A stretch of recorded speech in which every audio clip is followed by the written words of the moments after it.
my strategy at the beginning was I said to the boys, look, and the girls, I said, look, by Auckland, we have to be, if not leading, not too far away from the leader. And if we achieve that, and if we are okay in the import race, if we are okay in the elipsed time ranking, the future will be good. From here now, it's the land of opportunities or it's the beginning of hell. And in the last race, we broke our mast. And we did fine after that, but I know how hard it is after Auckland. We've been working really hard with the team on a team spirit, but also on the maintenance and on just to make sure that we are on the top of our game by Auckland. And I think we are. We're not leading, but we're not, in the back of the train, and we're there with everybody, and that's as per our plan. Big fighting words there from Bruno Dubois, director of Dongfeng Race Team. Remember, this is the team that's currently second overall, just tucked in behind Spanish team Mafre as they charge through the Pacific. Now, we'll be hearing more from him and his thoughts on this tricky league later on in the show. Also, earlier I spoke with Navigator Libby Greenhalgh on Sunkenkai Scallywag about their kind of sort of tricky option up there to the north. But first, the Southern Ocean leg. This leg from Auckland to Brazil is the heart of the action. Check out some clips here from all of the previous editions. And this is as close as you can get to the Southern Ocean without getting wet.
Big Southern Ocean action there. Let's have a look at the race course. So the first bit is from Auckland to Cape Horn, and check out the fact that there is no land whatsoever. This allows the storms to build and build and build, and the waves to get higher and higher. The line through the middle of the screen is the Southern Ocean ice exclusion zone, so you can't go further south, and you can see that all of the fleet is lined up there as far to the south as we can get.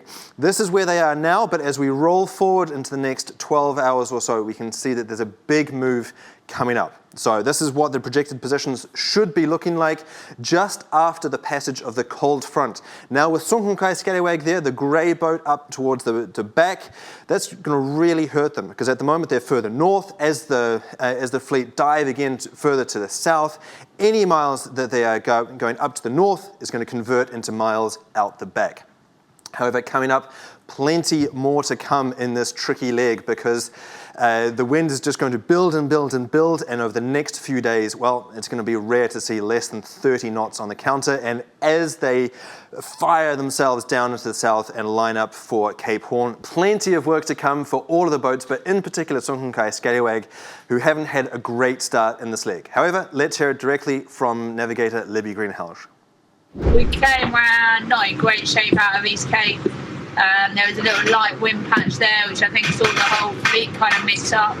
We haven't really had our AIS since probably about 12 hours into the race, which actually does make it a lot harder. It's amazing how much you rely on that when you're doing such close boat racing to kind of really see what's happening in front. The ones that are 2 miles ahead, if they fall into lighter winds, you can really make a move to get around them.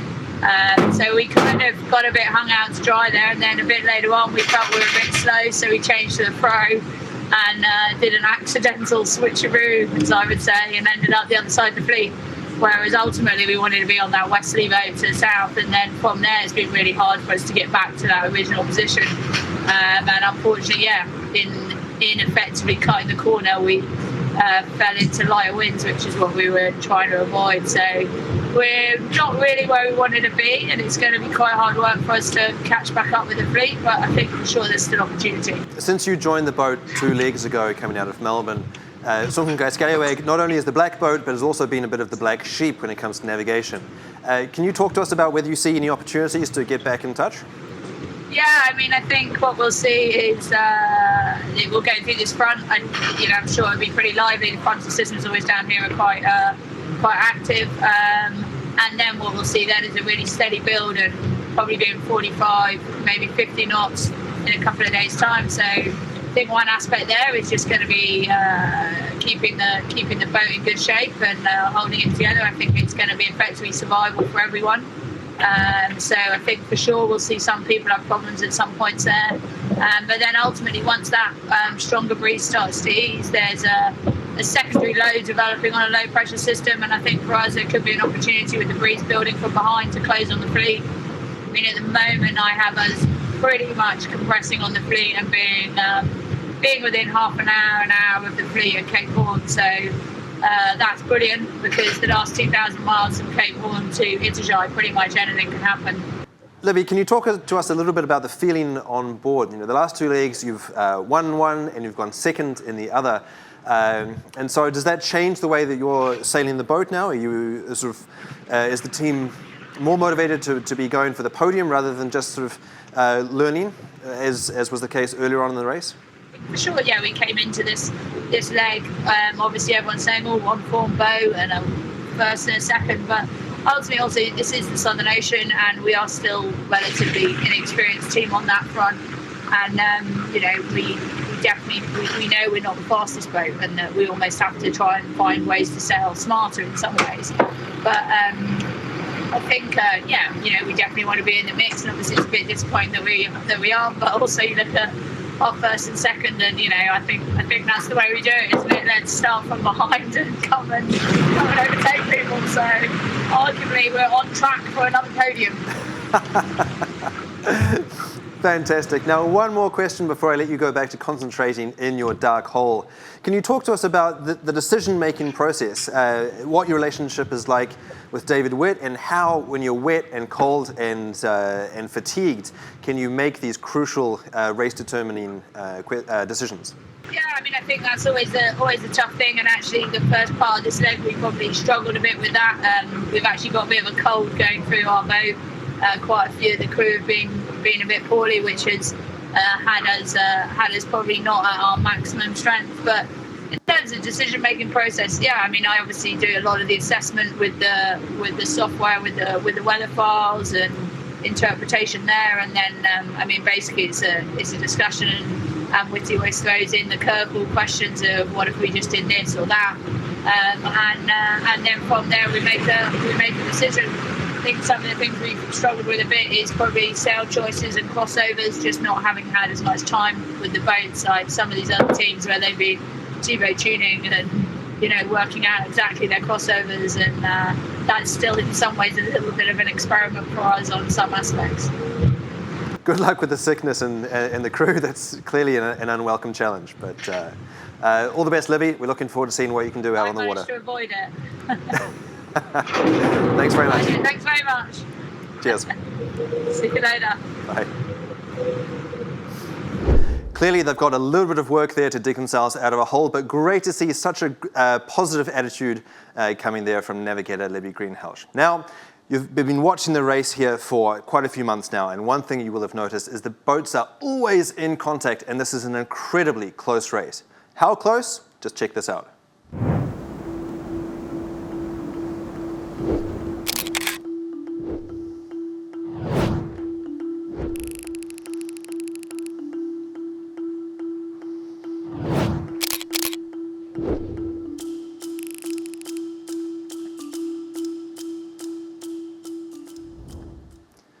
All right, well, lots of numbers there, but today is brought to you by the number 4. But actually, not quite the number 4. 0.04. That is the total difference between the two boats. It is just frankly mind-blowing. However, it's tough to understand exactly what that looks like. So today is also brought to you by 1/2 of a second. That would be the difference on a round the island race. It's a really famous race all the way around the Isle of Wight in southern England. Every year, thousands of boats do it, and it has never been won by such a close or narrow margin. Now, for those of you that are not in Europe and think more about the Sydney-Hobart, remember this is a 600-mile race from Sydney all the way down the coast, across Bass Strait, around Tasmania, and finally into Hobart. What would this difference currently between Dongfeng race team and Mafre look like over that 600-mile race? Well, that would be the equivalent of 7 seconds. For those of you that are not sailing fans, well, first, welcome. This is a Volvo Ocean race. Thanks for watching. Let me put it in perspective over the Olympic 100-meter race. In 2016, we all know that it was Usain Bolt that won the race. They lined up. He was the heavy favorite.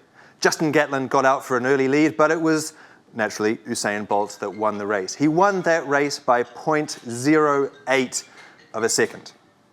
Pretty narrow margin, you might think. However, let's look at what that 100-meter race would look like in terms of the gap between Mafre and Dongfeng. Well, if I take this standard sheet of unassuming A4 paper and fold it once, well, it looks like this. Still pretty skinny, right?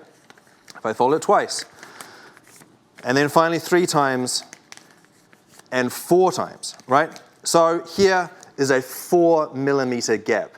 If you shrunk the Volvo Ocean race over the past 6 legs down into that 100-meter race between Usain Bolt and Justin Gatlin, it would be a difference of just 4 millimeters. That's mind-blowing. Anyway, have Dongfeng race team and Mafre been focusing so closely on each other that they've lost perspective regarding the rest of the fleet? We've got strong candidates coming through with AkzoNobel and Vestas 11th Hour Racing. That's the question that I asked team boss Bruno Dubois.